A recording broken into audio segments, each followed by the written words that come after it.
we could talk about Western liberal democracy. Oh, what about very theoretical? What about like Western liberal democracy? Let me tell you about the issues with Western liberal democracy, and let me just put it in the perspective of my physics class and specifically my physics group, right? Okay. The issue with Socrates also talks about this too, how he hated like Athenian democracy, like direct democracy and shit like that. Okay. Because motherfuckers are dumb. You know what I mean? Continue. Constantly voting against their best interests. And let me put this in perspective for you. In my physics class, 3 people to a group, right? Okay. I was just gaslit into thinking that I was wrong. Like every fucking day in that class. Yeah. And it was horrible. And sometimes like my 2 group mates who I'd like not to shame them, just didn't know as much about the physics as I did. Not even that I'm fucking smart or anything. I just took the class in high school. Okay. So I had some prior knowledge. So I like knew a little bit more about what I was talking about. Of course. For like some more abstract concepts and things. These motherfuckers just get there, just argue with me. And it's 2 against 1. So me being over here, I'm thinking, yeah, okay, I'm probably wrong. And they'll call over a TA and like ask the wrong kind of question. The TA will like, respond in a weird way. They don't really understand. I'm like, okay, well, the TA, they've answered to authority. So now I know that I'm wrong. Little ethos appeal. Exactly. And then 5 minutes later, we get to presenting and who's right? Who's right? You were right. I'm right. I'm exactly right. And that's why I hate Western liberal democracy. But here's the thing, though, is that in Athens, that wasn't Western liberal democracy. That's liberal true. democracy didn't really exist until Athenian democracy was much different. after Renaissance republicanism was already over, and we were kind of Facts. like transforming into what the U.S. is now. Western liberal democracy is definitely terrible. Oh, like, yeah. uniquely bad. Oh, yeah. But also, Socrates did hate Athenian democracy because he thought that like the plebs shouldn't be able to decide how society goes. true. And obviously Socrates was like a wealthy, well-off aristocrat philosopher guy. And so just a little history. They for you guys on the also, pod. him and Plato also thought that societies should be ruled by philosopher kings. Yeah, philosopher So kings. That's Yeah. a little something. It's a little for that one. technocracy back in ancient Yeah, Athens. exactly. Yeah, well, I mean, I get what you're saying though. That'd be pretty frustrating to have to deal with people in gaslit. class And like that. I sit there and I think about the pod. I think, damn, bro. If they were on the pod, it'd be different. Exactly, bro. Because then we could gaslight them. That's right, and that's actually what we're really good at. Speaking of That's what it's all gaslighting, about. roll the intro.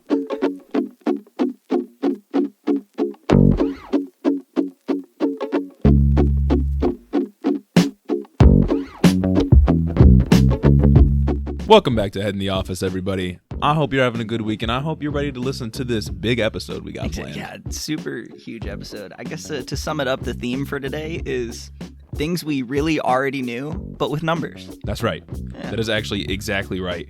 I hope y'all are ready for a big episode about just corruption in general and controlling the economy and having absolutely no power to stop it. Facts. But we'll make it a fun experience at the very least. Maybe you'll laugh a couple times.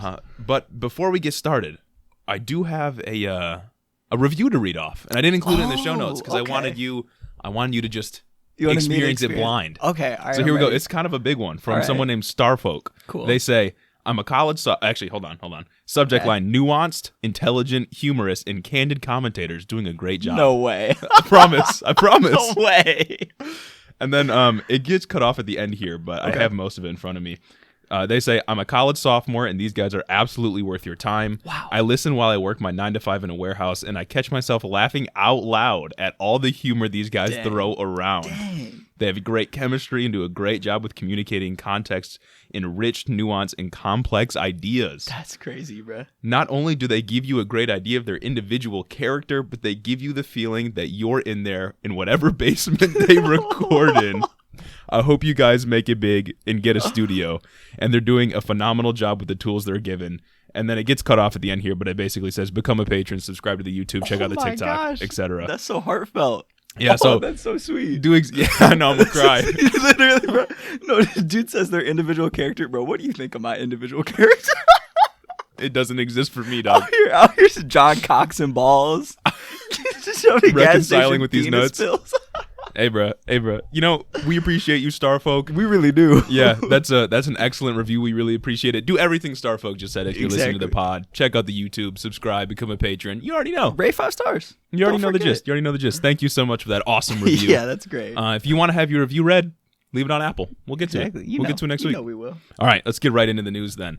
First, we have an update on COVID-19.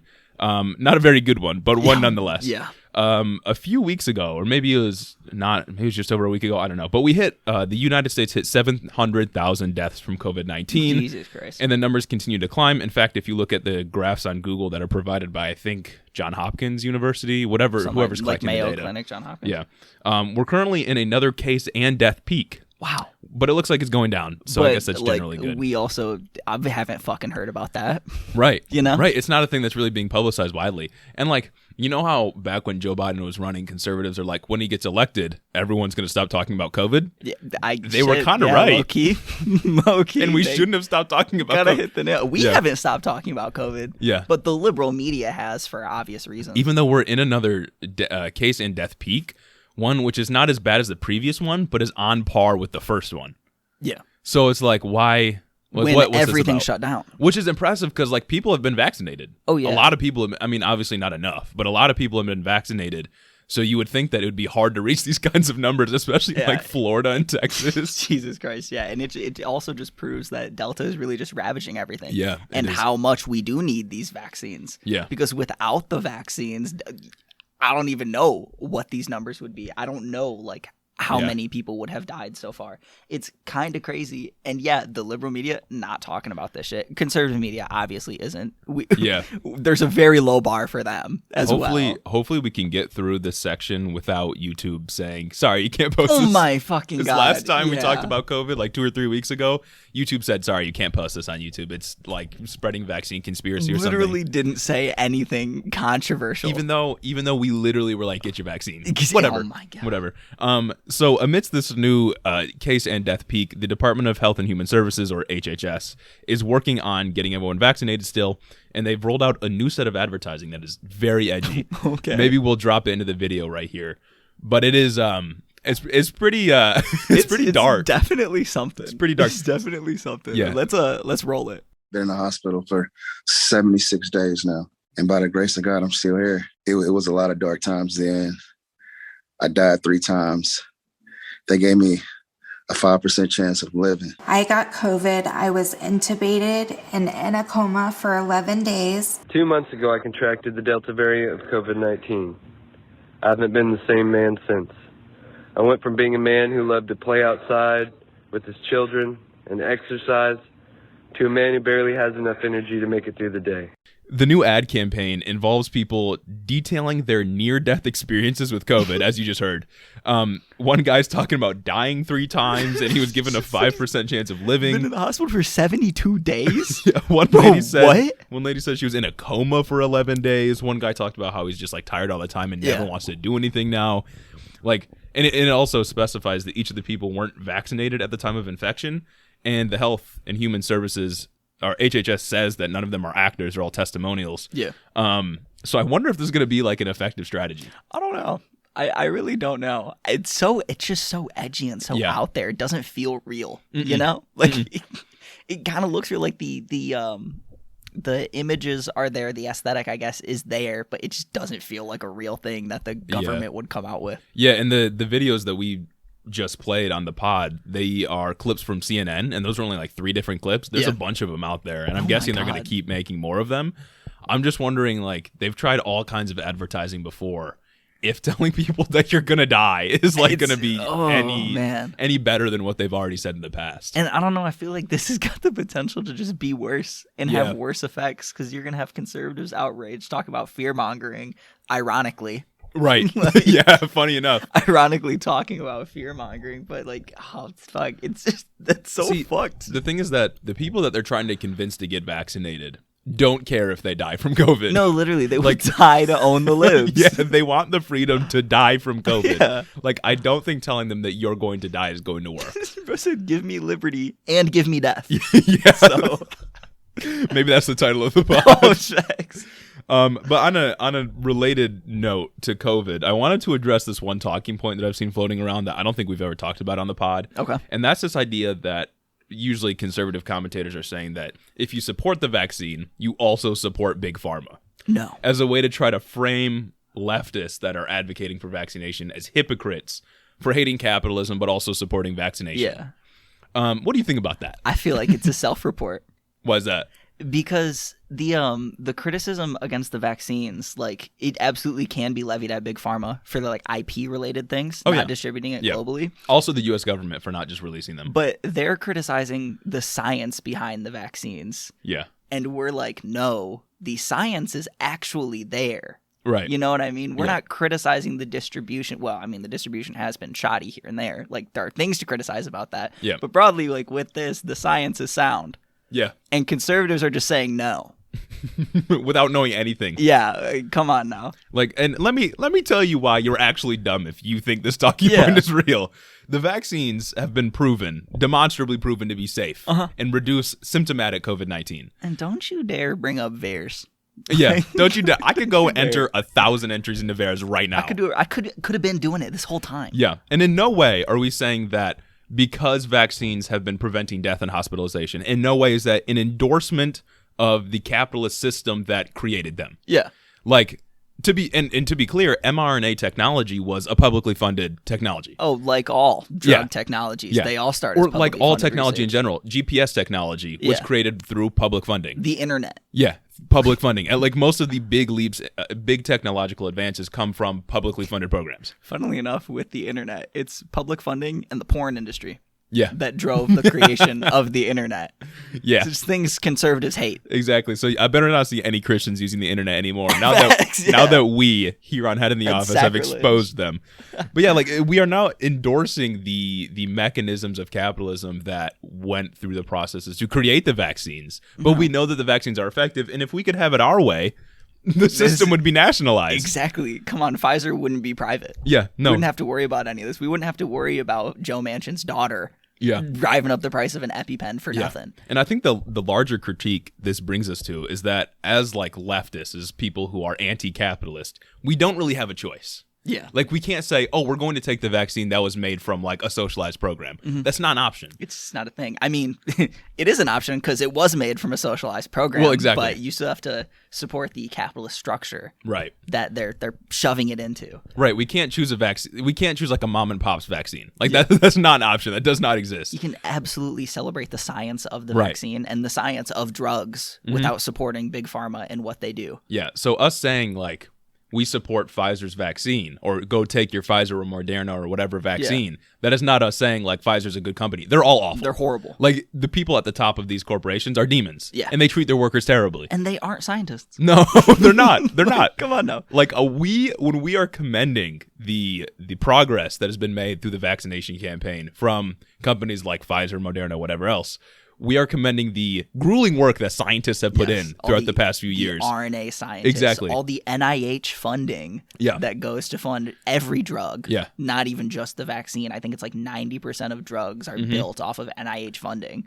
Yeah. It's all national anyway. Right. And it's just like these kind of critiques. And it's not even just about like the vaccines. You hear this about like iPhones all the time yeah. or like using expensive computers or like using a Mac. Like we don't have a choice. Yeah. Like if we want to be productive, we have to use technology. I mean, sure, I could go buy a Dell, but Of course. why would I do that? They're exploiting their workers all the same. Exactly. Is my point, is that we can't not exist in a capitalist system. I wish. There's no ethical consumption. There are certainly more ethical options than others. Like you could buy sustainable clothing if you can afford Right. it, instead of supporting like Shein, fast fashion, Zara, and shit like that. Yeah. But like, there's no ethical consumption anyway. Yeah. Consumer side activism largely doesn't really work. And that's why they tell you to vote with your dollar. Yeah. Because they know it's ineffective. And then when you do vote with your dollar, in the rare instances that it does work, they say you can't do that. That's not what you're yeah. supposed to do. You shouldn't boycott goods. It's not fair. It's not good for the market. Exactly. That's a Ben I Shapiro thought take. like it was the free market. I thought, aren't we the ones that are supposed to regulate the market? Free market until regular people have power. Exactly. That's what it I is. literally only want the invisible hand to be the one regulating the market. It's ridiculous. It's anyway, get your vaccine. Cases continue to rise. I think actually right now we're at like 715,000 deaths or something like that, which is kind of terrible. It is. It's like on track to be kind of as bad as Trump. Yeah. I Yeah, think so- under Trump we got to 500,000 or something like that before he left office, maybe more. And like honestly, we haven't seen as much rhetoric about curbing the pandemic under Joe Biden as we did under Donald Trump. God no, and restrictions are easing. Yeah. Like And like supplements for people that lost their jobs or that don't have enough money to survive in the pandemic are also drying up. Gone. Cobra benefits are done. Yeah, If you don't know what unemployment Cobra benefits. is, it's health insurance for those who are unemployed who lost their job. Yep. So that's done. People don't have health insurance anymore. Unemployment benefits gone. Just dried Been up. gone. Completely gone. Eviction moratorium lapsed and will probably be gone soon. Student loan payments start back up again in January. God, I'm gonna die. I'm gonna die. Yeah. So I mean, things are honestly kind of worse. Gotta love that but thank God we have Joe Biden in office. You know what I mean? We did it, Joe. You're gonna be the next president. Yeah. Anyway, moving on from COVID, get your vaccine shot. We got to talk about the Facebook kind of the outage, the controversy around it, the whistleblower stuff. It's a whole big story. A whole lot of Facebook stuff this week. A whole lot of Facebook stuff. So if you're a social media user, you probably experienced the Facebook outage that happened last week. Yeah. I believe it happened on Tuesday at about noon and lasted like 6 hours. Yeah, shit was before it annoying. resolved. I was trying to look on Instagram instead of being in class. Yeah. It wasn't working. And that's for what I me. was going to say is that the outage didn't only affect like Facebook.com, but also impacted its related apps like WhatsApp, Facebook Messenger, Instagram, etc. Every like Everything platform. under the Facebook umbrella. Yeah, everything that's owned by Facebook. And this outage had a much larger impact on the countries that like rely on Facebook and its related apps for communication and e-commerce business are and stuff. A lot of countries Yeah. strictly rely on Facebook as like their news platform. Yeah. So Yeah. that's kind of and an like issue. e-commerce platforms too. Yeah. And I got some stats here that I wanted to talk about. Okay. So 85% of all internet users in Latin America rely on Facebook for communication and services. What the fuck? 85% of all internet users. I don't know if you like touch on this in your statistics, but I also saw that 40% of like the people connected to the internet are on Facebook. It's like 2.7 billion people. No, 60% of all internet connected people on the earth My God. have Facebook. Yeah, it's like 2.7 billion, right? Yeah, it's Jesus a Christ. huge number. In India, 500 million users are on WhatsApp. 500 damn. million people, half of a billion. That is like an extraordinarily large number. Oh my God. Isn't Like- it something like that in China too? Yeah. Yeah. No, actually, China has, I think, banned Facebook. Not WhatsApp? Well, I would imagine they'd ban all of like their Facebook and its related Oh, shit. platforms. I thought that they used I know WhatsApp Facebook's there. very strict, like because if Facebook existed in China, I'm pretty sure they would just antitrust them. For facts, nationalize it. Yeah, exactly. Which is something we should The United States, yeah, we'll get to that. And then there was a Guardian report that said in many of these nations, Facebook's unparalleled scale makes it an essential shop window for e-commerce sales for tens of millions of businesses, both big and small, Wow. with WhatsApp and Facebook Messenger commonly used as communication tools with buyers. And that was from a report from The Guardian. So it's like this Facebook outage, which again controls massive amounts of communication and e-commerce in these countries, Yeah. just completely decimated them for the 6 hours. It was gone. Now imagine That's Facebook collapses crazy. for a week, a month. Imagine what are these being, countries like, supposed to do? just a small business as well in Yeah. one of these countries that relies completely on Facebook Marketplace Yeah. to run it. You're done for. Like in the United States, it was a small convenience for us. Like we couldn't get on Instagram. yeah, right? I couldn't look at memes. You couldn't get on Facebook and write a post to your friends. Like Yeah. that's a small inconvenience. But in countries that completely rely on these services and they have no opportunity to regulate them, Yeah. like this is proof of a monopoly. Like we can't have this exist. But the United States won't do much And, about like, that. when we get into the whistleblower stuff, it's even more of a monopoly. It's also Yeah. an information monopoly. Yeah. Yeah. Countries like India, Mexico, and Brazil, they rely on the messaging systems that Facebook offers for nationwide communication. But this isn't true for the Western countries like the United States, Europe. It's and those in Europe. It's not true for us because we have other means of communicating. We have more access to information systems than just Facebook. But countries that are not as developed as the United States, who don't have as much wealth as the United States, Yeah. like what are they supposed to do in this situation? Just eat shit and die. And that's the thing is that since we are like at the head of the world, basically being the United States, we have a moral responsibility to regulate these companies because they impact yeah. other countries as well. If we're not going to antitrust bust them, then like what are we going to do? And it's like, not only do they impact other countries, they impact our own in more ways than just the information. Facebook is literally Yeah. like too big to fail. Yeah, exactly. Like, if these things happen, there needs to be some sort of like global police force, not police force, obviously not police force. Gage wants a Bad glo- choice of words. Bad choice of words. Global regulatory body. Yes. For Facebook, because it's clearly doesn't just affect us here in America. Yeah. Did you see that there was some article I read that the UN was considering giving Facebook a seat at the table? Bro, what? Bro, because they said that What? Facebook like had more wealth and operated on a larger scale than some countries, that they deserved to have a seat at the UN's table. Who said that? I don't know. It was some article that I read. I don't remember where it was from. I'm pretty sure it was real. I saw it on Twitter, so maybe it was fake. Okay. But I'm pretty sure it was real, and people were like outraged about it. No, Like, could you it's imagine? horrible. It's like there just needs to be a regulatory body for Facebook Could and you Google. imagine if we just treat Facebook as a country? Like, that's dystopia. Like, I don't, like that is not the free market functioning as intended. That is dystopia. That is reality being stranger than fiction. Yeah, straight up. Like, we cannot allow that. Facebook functionally controls communications for billions of people, and if it goes down for some reason, then billions of people are just locked out of communication via the internet and engagement, etc. Wow. This basically allows Facebook to hold a gun to the head of any government, because if they suffer, then the world suffers. Yeah. Like, if Yeah. they withdraw business from like a country, say India, that relies on their services, what do their people do? What are the ramifications? What's the domino effect of Exactly. that? Like globally. Yeah. It's time for a trust bust, people. 1000%. We literally cannot Yeah. have it functioning like this. And on a side note, Zuckerberg lost $7 billion during the outage. Good. And he's literally fine. Oh yeah, he's like- not sweating. Yeah, my point with this is that if anyone lost the amount of money in proportion that he did, they would literally die. When I lose like $7, it hurts. Exactly. Like, I this dude, feel that. this dude lost $7 billion during the Facebook outage, and nothing happened Yeah, to it's a him. drop in a bucket. Exactly. He just has so much fucking money. It does He not can just matter. lose billions of dollars and it won't touch his material conditions at all. Yeah, exactly. That's why, bam, wealth tax, baby. That's right. Wealth tax, That's right. 99% surtax. Yeah, the Facebook outage came pretty shortly after a whistleblower stepped forward against Facebook to show basically the world how Facebook intentionally spreads disinformation and purposely makes their sites mentally damaging for people and does nothing about it. One lead document from Facebook says that we have evidence, and this is from Facebook, this is internal research. Yep.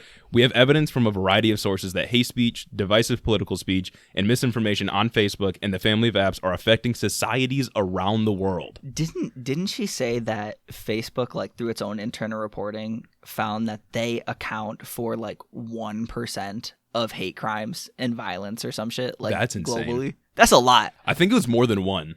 I think it was like closer to 5. It was something like that. I know it was 1% for like hate speech. There was like a violence number that they're like, Yeah. we contribute Yeah. this much to the world, like violence. Like, what? And conservatives look at that and they're like, that's the free market, baby. They said that's a free market, or unless they ban Donald Trump, True. then they True. want to trust. And, yeah, I was going to bring this up a little bit later, but like obviously leftists are mad about this because, you know, exploitation, manipulation of the free market, it's capitalist function, all that good stuff. But conservatives are mad about this because they keep getting banned off Facebook for saying racist things.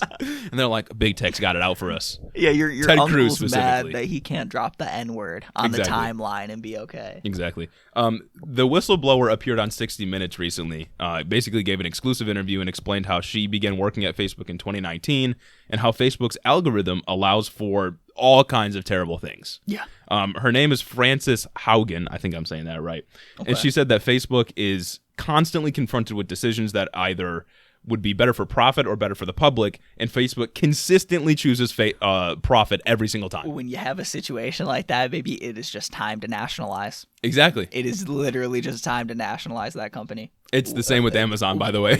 Yeah, literally. Why should they be trusted to make these decisions? They have a fiduciary responsibility to their investors Yeah. to make decisions that are bad for the public. Yeah. Crazy.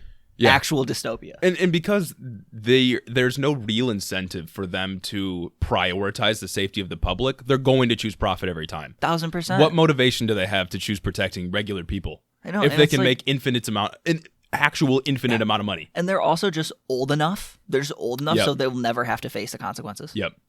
It's just like all the people in Congress making climate change decisions when they're going to die in T-minus 2 years. Yeah. Not only does Mark Zuckerberg allow this to happen, but he also was doing some insider trading right Nice. before the outage happened. Nice. Like, he should be in jail.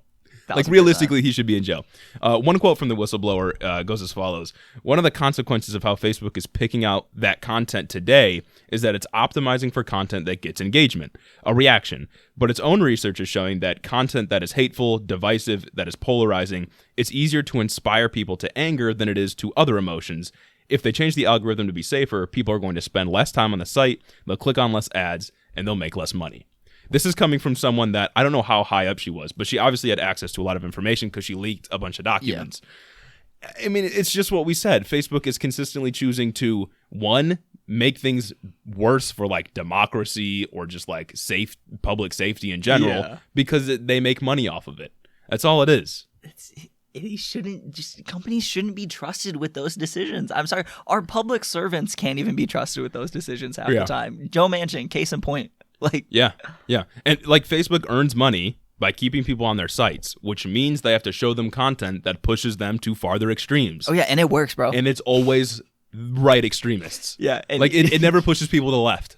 Not at all. Like never. Facebook is literally a right-wing propaganda machine. Leftist content creators struggling. Yeah. I mean, it's so easy to just like get people riled up pushing right-wing media. Yeah, And it's like, reactionary. I'll see shit on like TikTok too, and I'm like, no fucking way. Yeah. I'll be mauling over. I'll be looking through the comments, like reading arguments, just spending too much time on the app. You know, I mean, like the right-wing extremist content appeals to your most base instincts, right? So like easy to your be most reactionary. your deepest prejudices against like average people. Being reactionary is Yeah. just the default state. Exactly. And Facebook does a really good job at perpetuating those, I mean, like that kind of hate speech, divisive speech, Yeah. whatever it may be, that was detailed by the whistleblower.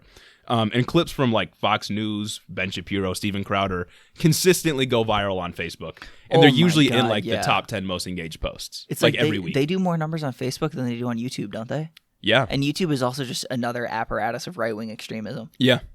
Yeah. Like it's so easy to just, for young people especially, to just fall down the right-wing pipeline and never be able to come back. Oh, it's incredibly easy. I saw this one girl on TikTok. I can't remember her username. I wish I would have wrote it down. She did like her own little like study. It was like a double-blind study with a couple different researchers because she wanted to see how long it would take for her to go from like a transphobic video on the For You page to straight up neo-Nazi extremism. Yeah. I think she said it took her 2 hours Oh my God. of just scrolling and engaging with like right-wing videos, starting from like a transphobic video to get to literal Nazis. Wow. Crazy. That is insane. Actually crazy. The algorithms are built to just show you more of what you were engaging with, and that just makes people more and more extreme. And it's like, I know it's kind of anecdotal, but come on, we've all gotten experience like that. Like you can, if you just pay attention, you can watch your TikTok For You page transform just by liking different media. And let me tell you why it does not work on the left. Yeah. Because like it's easy to fall down the right-wing pipeline, and once you do, it's not very easy to come out.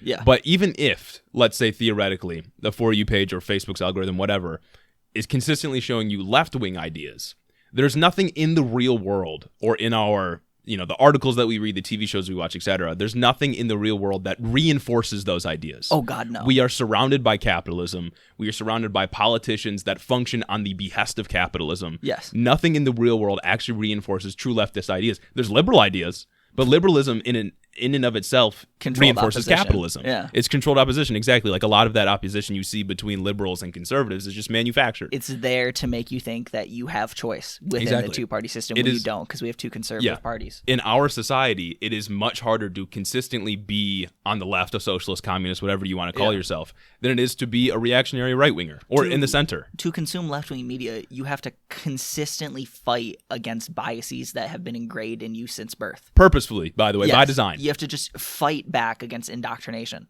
Yes. Like legitimate indoctrination, Yeah. not what PragerU says happens on college campuses. Exactly. And apparently in the month or so leading up to the 2020 elections, Facebook changed their algorithm so that it didn't produce as inflammatory content. And apparently it worked. Like internal studies show that it worked. Yeah. But they immediately undid it after the 2020 elections because it decreased overall traffic and engagement. Yeah, specifically, didn't they create like an office for like integrity or some shit? Civic integrity, I think. Civic integrity, like within Facebook to help do this. Yeah. And then after the election, it was immediately dissolved. Yes. And when asked about it, like, if you're dissolving the Office for Civic Integrity within your business, I'm sorry, bro, you're doing something shady. Yeah. You're doing some shady shit right there. You got something to hide, my guy. Yeah, but they said, no, don't worry. We just spread its functions out over other departments. Which What means other it doesn't departments? exist Yeah, anymore, it dog. doesn't work. Yeah, no, I mean, they said that it worked when they tweaked the algorithm so that it wasn't just producing crazy right-wing content all the time. But as it turns out, it doesn't get people as riled up when you don't have crazy right-wing content all over the place. And I will bet that even with these tweaks, it's still a propaganda machine. 1000%. It's just not as extreme, and it's not polarizing people as much. Yeah. And but it's not fair. but they just switched it right back. Oh yeah, it's definitely not fair. Facebook is ginormous. It's not fair. And if you're going to say that Facebook hasn't had a negative impact on our elections and how election campaigning works, you're lying. You're dumb. I'm If sorry. you're just gonna say that Facebook is a good company or that it doesn't have like Yeah. massive ramifications on global politics in other countries, I would implore you to look up the Myanmar genocide. Yes. Yeah, no, Facebook literally facilitated the Myanmar genocide. Yeah, I just would implore you to look that up and just Yeah. do 2 seconds of reading about it. Even worse for Facebook, more reports came out that Facebook had some internal studies conducted that basically proved to them that their apps have a negative impact on the mental health of teenagers specifically, and especially teenage girls. Of course. And they knew this and didn't change anything because it would decrease the profits that they make. From The Verge reported that 32% of teenage girls felt that when they felt bad about their bodies, Instagram made it feel worse. Oh, And then 13.5% of teenage girls said that Instagram made them have thoughts of suicide or made thoughts of suicide worse. Wow. 13.5% said that it made thoughts of suicide worse. And they didn't do anything about it. Like, talk about a company that is just violating public health. And it's like, I know. Did you see the recent hearing, the congressional hearing they had about this? Yeah. They had like the Facebook's like public relations director or whatever there. Yeah.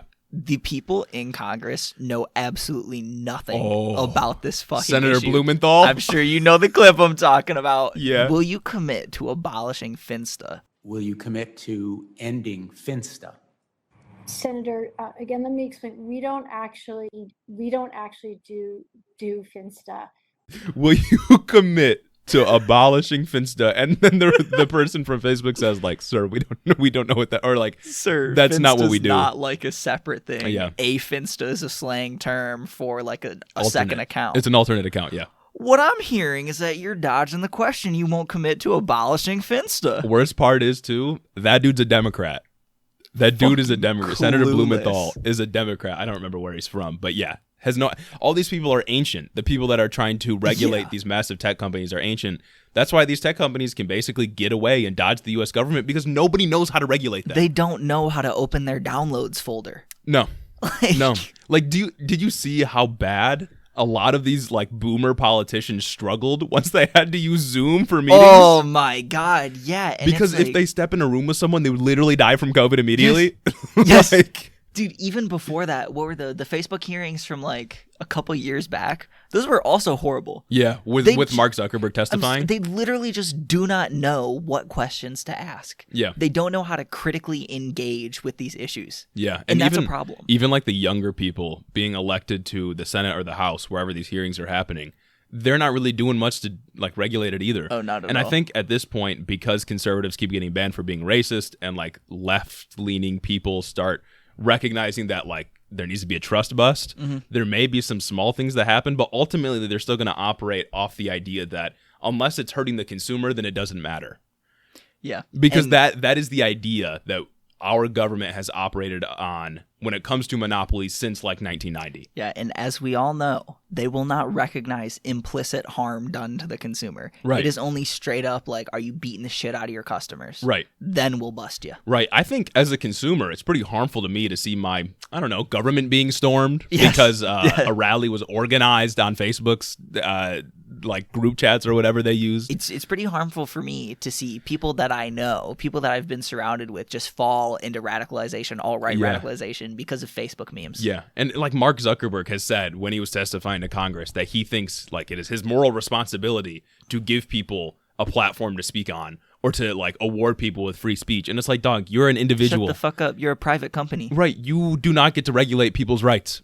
You know what I mean? I don't care about your moral responsibility. When you don't have that much fucking money and have morals. I'm sorry. Yeah, no, that's true. Yeah, your morals are. Don't talk to me about morals if you're a billionaire. I'm sorry. Literally. Don't talk to me about morals. You actively just like duck your taxes and Yeah. do all this. You have a moral responsibility to give people a platform. No, you just have a moral. You just have a responsibility to yourself to make more money. Yeah, yeah. And I wanna make a point that when it comes to these percentages, the 13.5% of teenage girls saying that Instagram makes thoughts of suicide worse. Of course, Facebook downplayed this and said like, well, yeah. it's not that bad. But if the information is not that bad, why did they hide it for so long? They said it's just thoughts. Right. Jesus Christ. It's just a thought. Jesus. Yeah, I mean, like, why wouldn't they just be transparent and, like, tell people? Like, why did a whistleblower have to dig this up and leak it to the public after, like, 2 years? And I mean, to be fair, like, again, this is all shit we already knew. Yeah, we just now have numbers to back it up. Yeah, and I guess we have more concrete evidence. Yeah, we had suspected, and not like me and Gage, but like society writ large has suspected for a long time that social media just rots your brain. And it does. It ultimately does. 1000%. None of it is intellectual. None of it really teaches you anything. And it all just makes you feel bad about yourself. And this isn't like the stats we're giving here. Like if you're a parent, is not motivation for you to like get your children off of like these social media cut sites. them off from everything, all their friends. Yeah, Because there's also just an important part of just social life, modern day social interaction is done through social media. Yeah. It's a big part of your day to day. It's integrated. It's important for I think young people to be able to be connected to the internet and connected to their friends via the internet. But you should be cognizant of how Instagram and Facebook and all other social media apps, not even just the ones under Facebook, can impact your mental health. And also you should be aware that Facebook and giant companies like this need to be broken up. Yes. And that you, as an adult on Facebook, should be aware that people just not retweeting, but like reposting, liking, sharing, all these like right-wing conspiracy theories are making it worse. Exactly. But ultimately, as we've said before, these issues cannot be solved by individual willpower. No. Ultimately, it has to come down to collective solutions that break up giant corporations like Facebook. Otherwise, they can tamper with not only the free market, but elections and all other aspects of life unregulated. And this is just another reason why Congress fucking sucks. Yes. Because like these people, I'm sorry, congressional hearings, they are not experts on the things they're holding hearings on. They're almost always like worse than us. Oh, you my know what God, I mean? dude, I know. Like they're farther. We are closer to being experts on this topic than they are. I know infinitely more about social media than these people. And I'm just some stupid dude, you know? Yeah, I just like to look at memes between class. Right. I just have a podcast.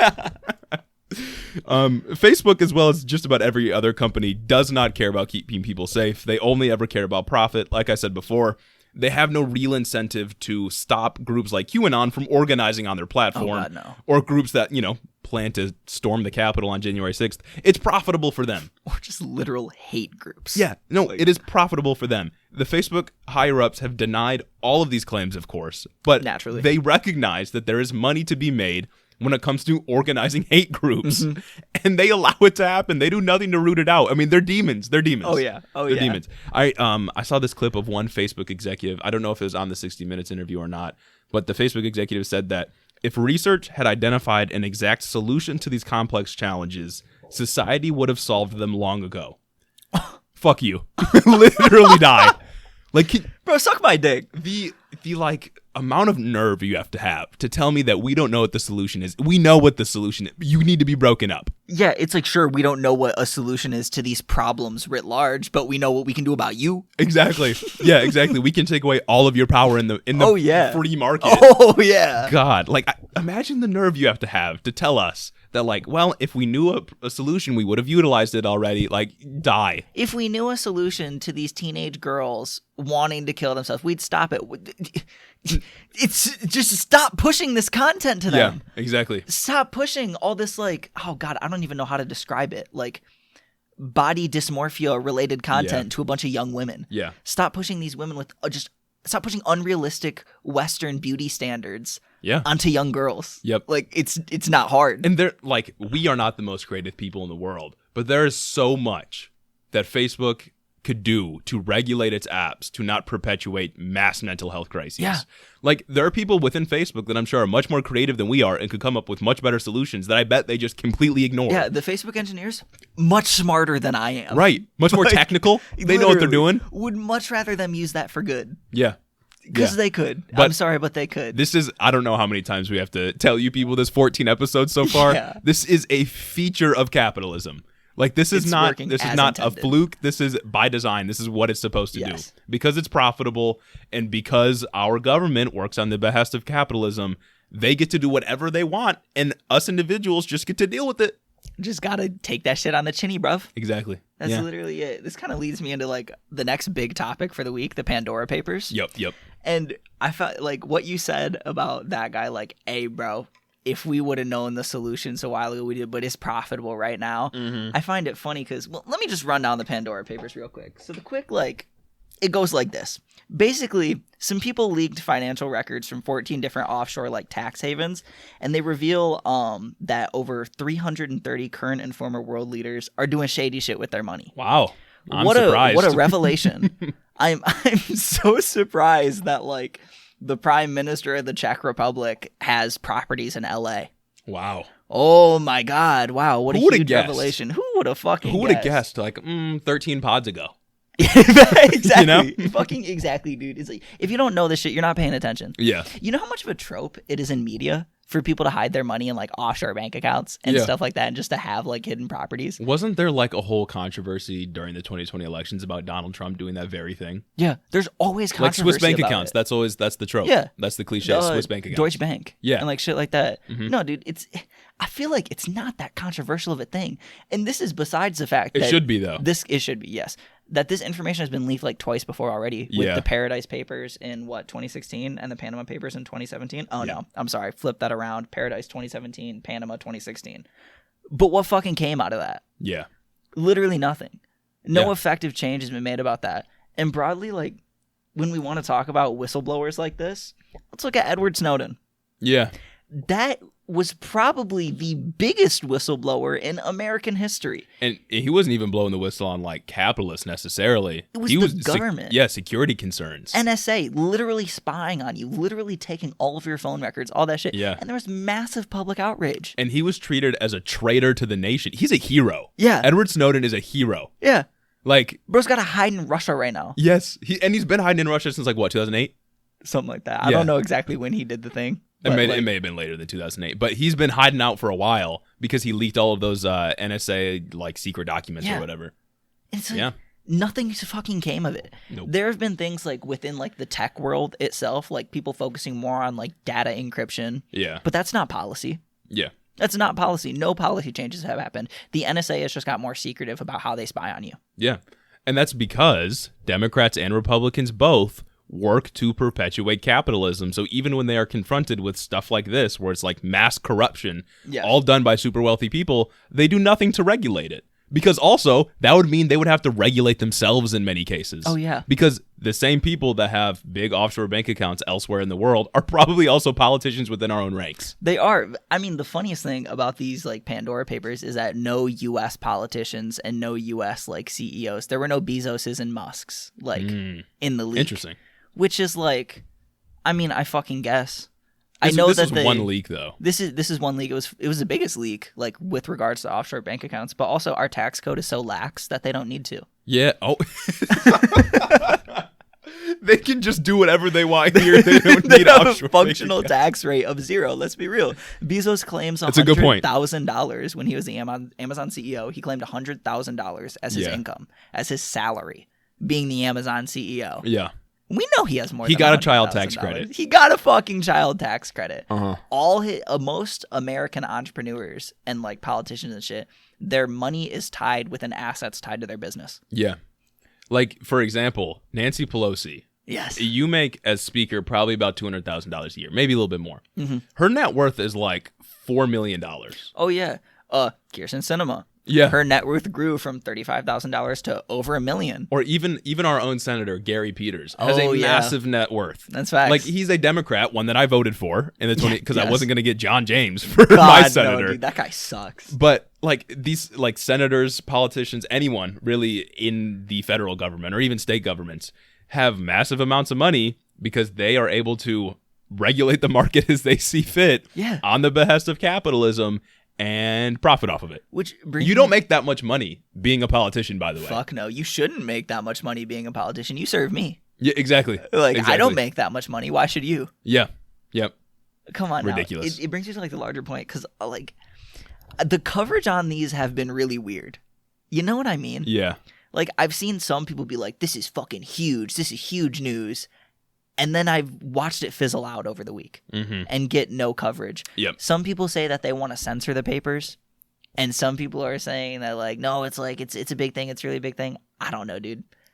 I've heard a lot of people say that it's going to fast track legislation to get like to regulate offshore bank It accounts. won't. Definitely will not. I'm very skeptical. Like how would we fast track legislation Or I mean, even how would other countries do it, and then like also be like, yeah, free market. Like you can't do both. That's exactly the point, because there'd have to be global regulations Exactly. to get these things down. And you know what we're struggling with already when it comes to global regulations? What? The corporate tax rate. Yeah. We're trying to implement a global to corporate tax rate of like 15%, right? Joe Manchin wants it to be competitive, Gage. It's not even Joe Manchin in this context. Like, Joe Manchin wants the corporate tax rate to be like, what, 20 some shit? Like 22? 25, I think. We're he trying to said. set a global minimum at 15, working with like the G7 nations. But you know who's holding it up? Ireland. They want the minimum to be 8%, because Ireland is a corporate tax haven.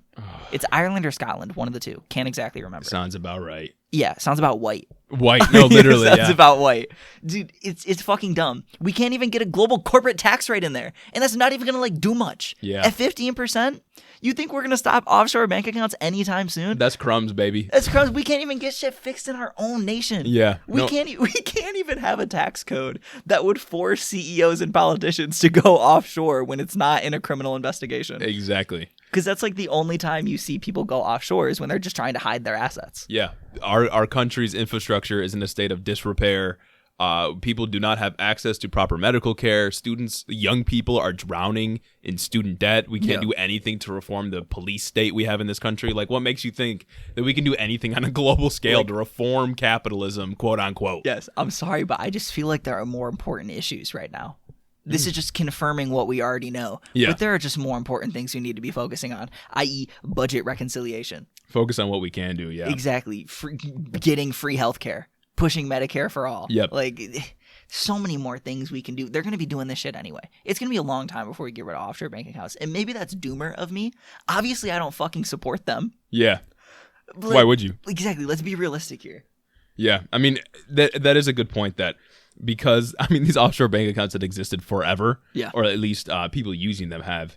And realistically, what are we as individuals, or like leftists on Twitter, going to do about that? Oh, no. And it's important to know what is happening. But again, like you said, it just confirms all of our beliefs that we already had, or things that we really already knew. Uh-huh.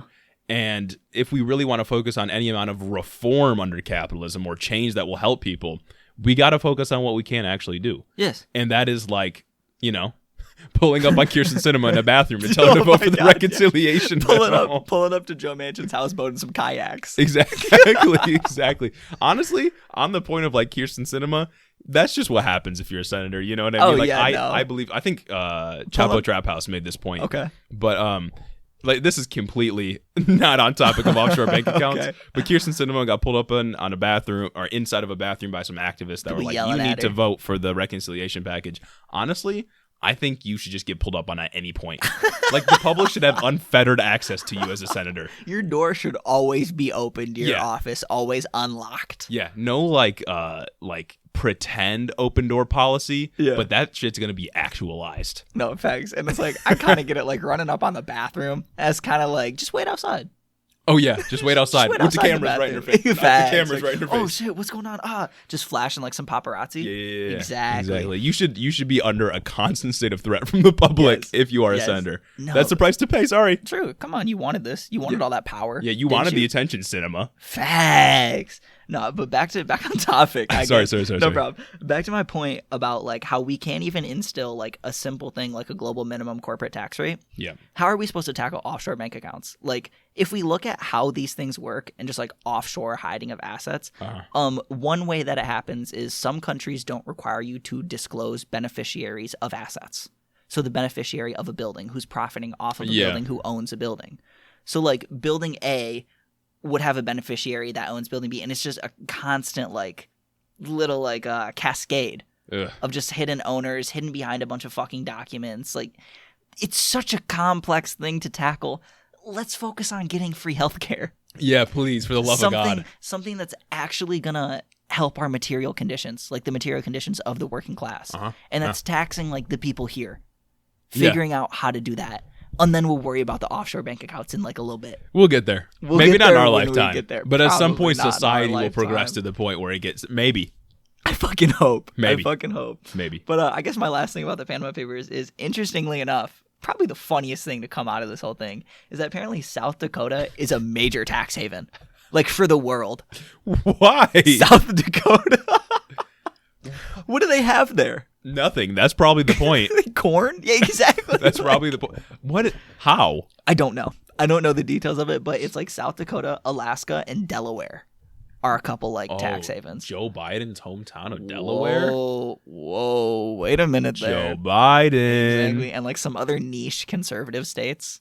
Yeah. And it's like, why is it like this? And then I guess you kind of think for a second, you remember that Kristi Noem's the governor of South Dakota. Yeah. Like, she's a fucking shitter. Idiot, like actual fucking idiot. That's crazy. And South it's kind Dakota. of a horrible place anyway. So it's South Dakota's time to be in the sun, I think. yeah, I think It's their time to shine. we take South Dakota, and then we take North Dakota, Merge them. Dakota. Or DC's a state. we kick them out of the United States. Oh, DC's a state. Guam is a state. okay. Kick Florida out. Puerto Rico's a state. if they want to. If they want to, if they of course. want to, But kick yes. Florida out regardless. Kick Florida out. Kick Texas out. American Samoa's a state. True. If they want to. Exactly. You know, It's a people. good plan. We got the plans. It's a good plan. Why am I not elected to office? yeah, come on now. I can get that done. Let me do the redistricting. Exactly. Put me at the head of the Senate Commerce Committee. Put me at the head in the office. Okay, so the last point that I wanted to make about the Panama Papers is in one of the articles that I read, it mentioned how this guy was talking to one of the wealth managers that manage these assets for these kings and rich people and shit. Oh, And the wealth manager was talking about how he's like, yeah, it's pretty unethical and I want to stop it. So I want to like be a whistleblower and like help leak this information. It's like, okay, bro, quit your job. He's probably afraid that he'll get actually executed if he does it. Yeah, that's also facts. Yeah. Like if he's working on behalf of kings, he's gonna like die. the Jordanian king and shit. Right. He's gonna die. Yeah, but it's like you're in a fucked position, my guy. Yeah. I mean, but he's also contributing to like some of the worst Material practices in the harm. world. Yeah. He is contributing to material harm of millions of people. Oh shit! Actually, I lied. That wasn't the last point that I wanted to make about this. Quick switch up. Exactly. I lied to you all. The last point I really want to make about the Panama Papers is I read this New York Times op-ed. Oh boy. It was a New York Times op-ed, and it was talking about how the social and ramifications, the reputation of these people being harmed, is going to hurt more than any policy could. Wait, say that again. The title of the article. I gotta make sure I heard that right. Yeah, when reputation matters, leaks like the Pandora Papers can be very effective. How does reputation matter? It doesn't. Mark Zuckerberg has absolutely zero rapport with the public. Yeah, you want to know how I know reputation doesn't matter? How do you know reputation because doesn't matter? Even when it's an elected official, like Mitch McConnell, who has Yeah. a 17% approval rating, Yeah. they get reelected. You think it matters to people that aren't in elected positions that just make billions of dollars off Not of at you? all. Not at all. And it's like this whole article, it's a pretty decently sized op-ed on New York Times. Sometimes those are putrid though. Is just bootlicky. Oh. It's literally just talking about how oh yeah, these people, they really care what you think of them. Okay, yeah, maybe a celebrity here and there. They don't care though. But the people that are really causing material harm, the Mark Zuckerbergs, the Jeff Bezoses, they don't give a fuck. They already have horrible reputations. Yeah, exactly.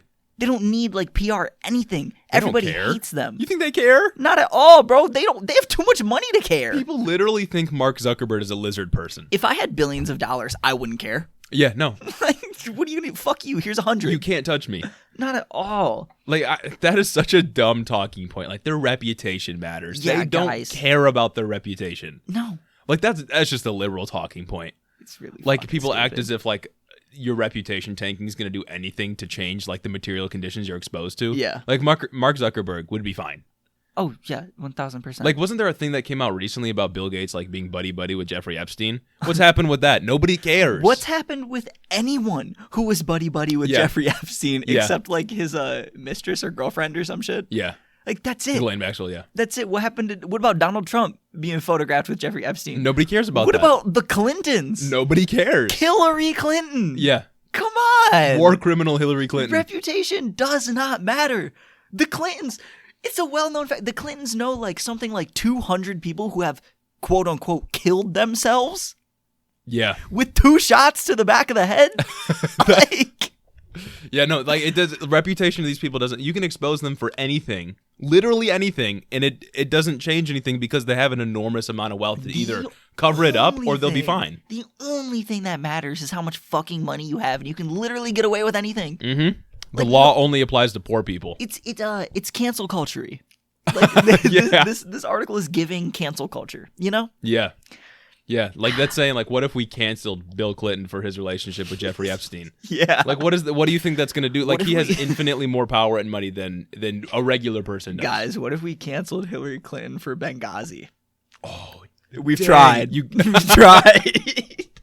Hell yeah, when she lost the 2016 election, that was her being canceled. Facts, yeah. And replacing her with the Donald Trump, baby. Cancellation complete. Moving on, for our last topic today, I wanted to talk about the disappearing middle class. Oh yeah. Again, something that shouldn't be a surprise. It's been happening for a while. We've heard the alarm bells going off on Yeah. this for a minute. We've known that the middle class is shrinking. It has literally been steadily shrinking since 1989, and I'm sure before that. But that's just the graph I was looking at doing pod research from this like Bloomberg article that I was reading. So basically, the top 1% of earners now hold more wealth than the entirety of the middle class. Let's remember the middle class is the middle 60% of earners. That's 20% to 80%, right? $27,000 annually to $121,000 annually, like nationally, right? That's you Yeah. can consider yourself middle class. If you want to think about it more regionally, you're middle class if you make around 2/3 to twice the median regional income. Yeah. Just more like to localize it for all those like, oh, we don't need $15 all across the country as a minimum wage, Andes. You know what I mean? Yeah, like shut up. Yeah, like You shut know? the fuck up, guy. Overall, the middle class holds 26.6% of the wealth in the nation, while the top 1% now owns 27%. So they just passed them. Oh my But god. it's not like they're going to stop. Here's the thing.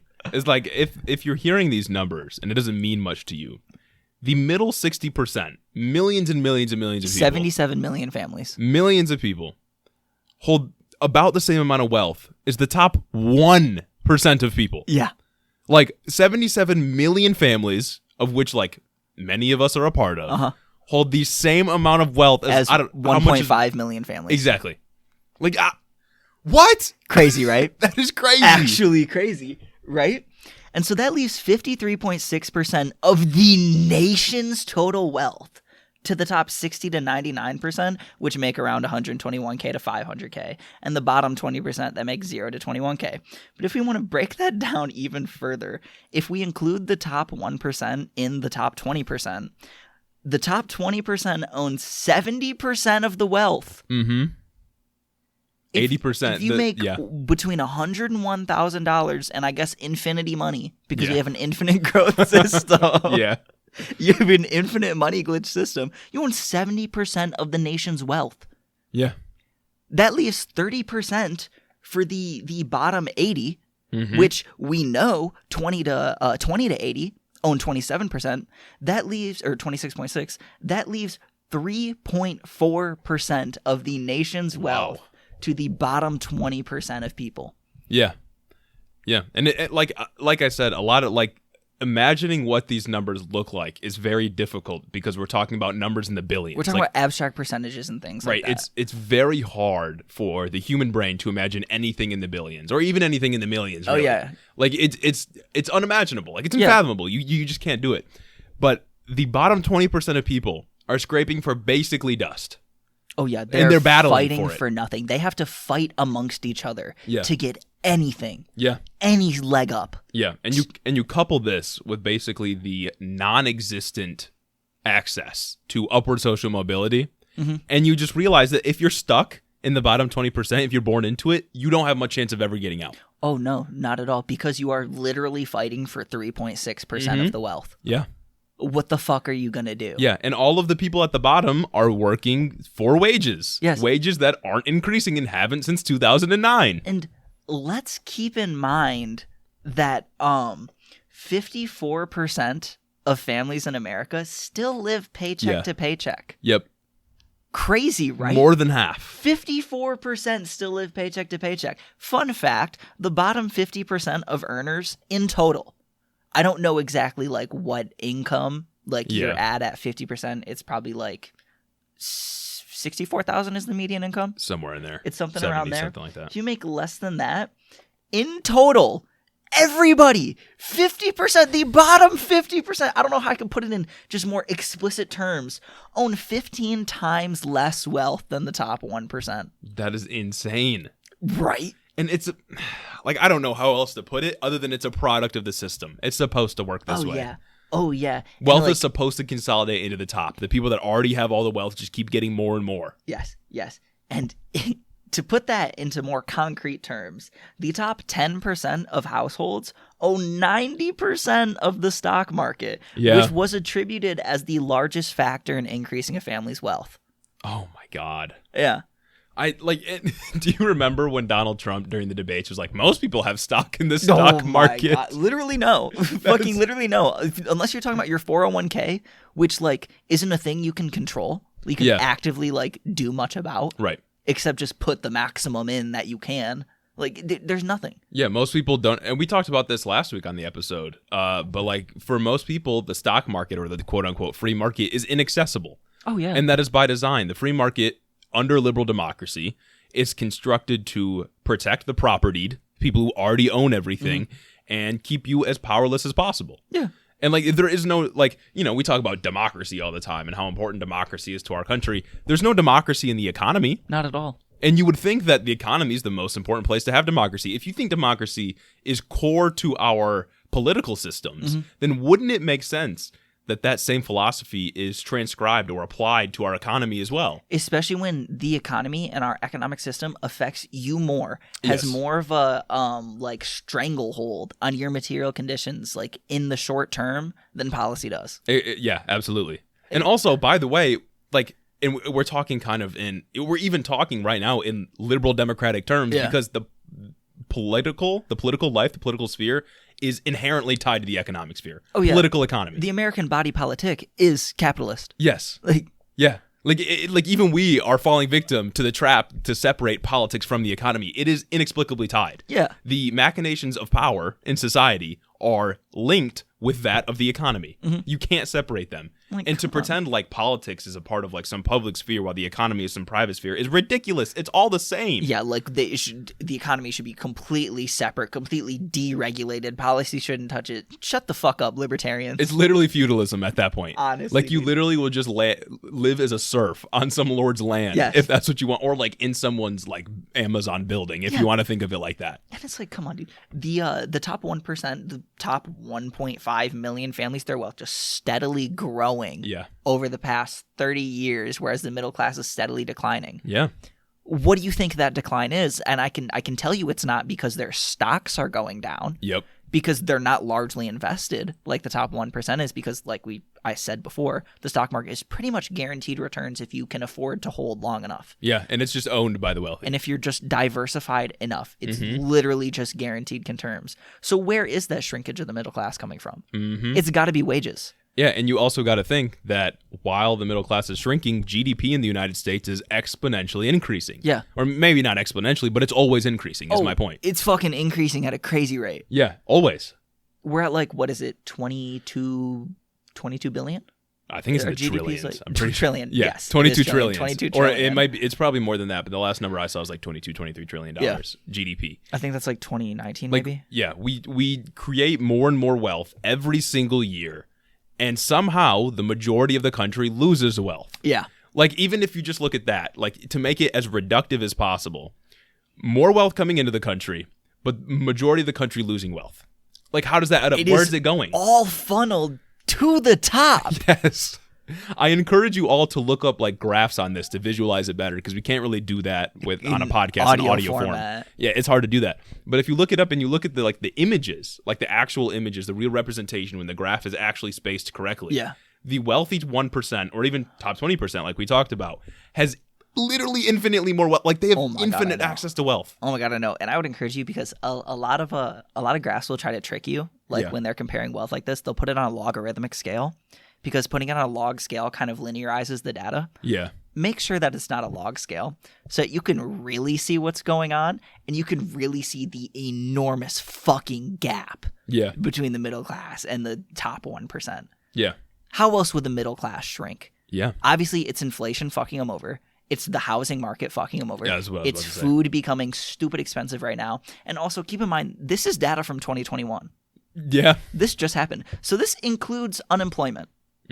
Just in case you wanted to be like, oh, unemployment. Just in case your uncle is like, oh, unemployment's making all these people rich. They're taken from the rich and given unjustly to the poor. It's like, no. Yeah. I'm sorry, but just no. Thanksgiving's coming up. We got to prepare you. Now Oh, yeah, thanks. We got to make sure you're ready to defend whatever shit your uncle saw on Facebook because it hasn't been deregulated by Thanksgiving time. We got to make sure you're ready to argue, to go to Facebook bat. has not been readily regulated by the time Thanksgiving comes around. So we got to prepare you. Exactly. But like on that point, like all the wealth continuously funnels to the top. And you may think, because we're kind of talking about this in intangible terms, that once the wealth funnels to the top, like, you know, what do you really do then? But because everything in society, every resource you need to survive is locked behind a paywall, or every resource you need to gain more wealth is locked behind a paywall, how are you supposed to do that if you're not just born into wealth? Like, it'd be so easy to just make college free.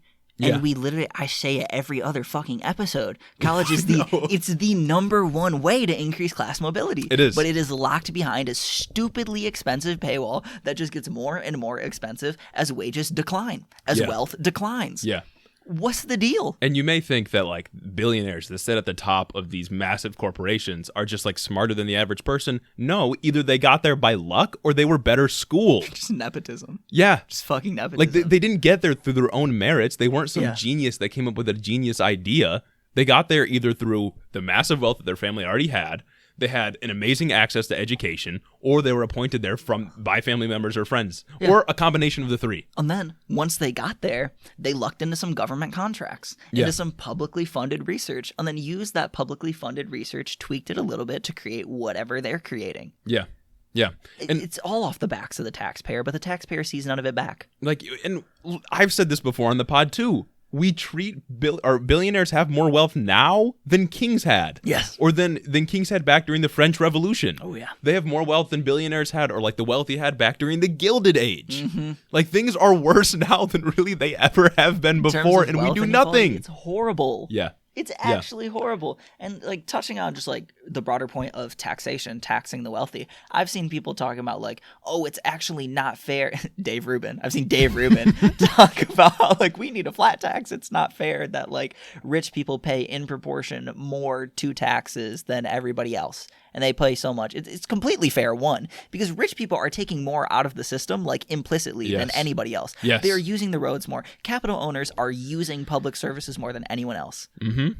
Like, you don't come up in a society without using that society's resources. Yeah. I'm sorry. Like, And then not only that, but the poor wages they pay to their workers are subsidized by middle-class taxpayers that have to pay for their workers that don't get paid enough to have access to services like Medicaid. maybe that's why the middle class is shrinking. Yeah. Maybe that's another factor. All the tax burden falls on the middle class to Yeah. pay for all of the exploitation the upper classes want to do and the billionaires want to do. It's Crazy. stupid. If you don't think we have an enormous wealth hoarding and wealth inequality issue, you're just not paying attention. You haven't been listening to the pod enough. Your uncle's not paying attention. Yeah. Send him over to us. Yeah, exactly. Get your uncle on the pod. Get your uncle on the Patreon. Once we get some more patrons, we will buy another mic, buy another audio mixer, get your uncle on the pod before Thanksgiving, and then you'll have all of the talking points you need. Exactly. Come on, holiday season's coming up. You know tensions are going to be high. True. With COVID still going on, vaccine conspiracy still happening, massive wealth inequality only getting worse. Some I'm sure. people still thinking that Donald Trump's going to come back as president. Yeah.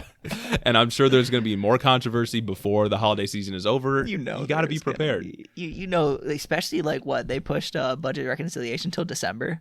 Yo, yeah, They're asking for it. They pushed the budgetary period back to December, and they pushed the debt ceiling back to December. Yeah, which also shows us it's not real. It doesn't matter. Like, there's a huge deal about how if we don't have this money, like raise it by October 18th, the economy will collapse. But we can push the vote to raise it 2 months later, and nothing will happen because there's still going to be a vote. It's not fucking real. I don't really understand the problem. Maybe there's some rule where they can push it back a set amount of time, but like you can call me dumb and say I don't understand economics, and I wouldn't like combat you on that. Yeah, but I know like, something's wrong here. Exactly. I'm observing shit. Clearly the finance bros aren't that smart because shit crashes every 10 years. They constantly get it wrong. God. Yeah, no, it's literally crashing all the time. And like we were just in an economic recession back in 2020. We're still feeling the effects. Yeah. And like now that all of the programs for low-income people have dried up. We're going to start feeling the effects again. People are going to be coerced back into the workplace. I mean, it's like, funnily enough, we're probably due for just another regular recession because COVID was like irregular. It wasn't a part of the regular debt cycle. Bro, I can't take it anymore. It wasn't a part of the business cycle. And if you don't know what the business cycle is as a concept within like macroeconomics, I would also implore you to look that up and just look at the graph. Yeah. Because it shows you that everything is built to collapse, and we are built to have a recession every such years so that the economy can grow.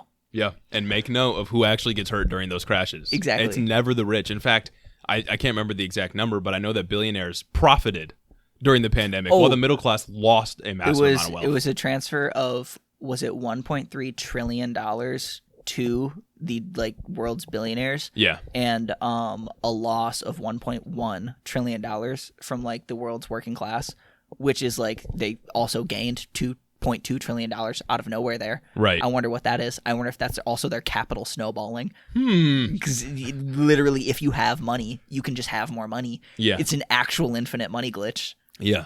Yeah. Anyways, y'all, you know what? Radicalize your friends. Radicalize your family. The only real thing you can do about this is just, spread the word, donate to grassroots organizers, and, radicalize your people. Get the message out there. And you know try what not I mean? to be too sad about the state of Yeah. everything. Try to know that, life is fleeting. Do what you can to enjoy it. Don't get too existential around wealth inequality because, like, as an individual, there's not much you can do about it. Don't exploit anybody and live your life. The best form of practice you can do right now, share the pod with your friends. The pod. Come on now. Get some more listeners on the pod because we'll radicalize them if you can't. Exactly. So charismatic and nuanced over here. Yeah. I think that about wraps it up for the episode. But before we go, we got to give a special thanks to our patrons that help support the show. Oh, yeah. So special thanks to Cricket Scrapbook Layouts, Nikki Nine Lives, Kaden Croft, Terrace Nicholson, Chris the Postman, Luke Harris, Christy Beck, and my mom for supporting the show on Patreon. If you want to have your name shouted out amongst that elite few, amongst one the may stars. say the top 1%. Oh, factual. Our top 1%. Factual. Then become a patron on Patreon, and we'll give you a shout out if you buy into the tier. That is, it's pretty sick. You'll figure it out. It's pretty sick. Check out the Patreon. Link is in the show notes. You already know how to get there. Thanks for listening. Make sure to have a beautiful week. I love you. Y'all.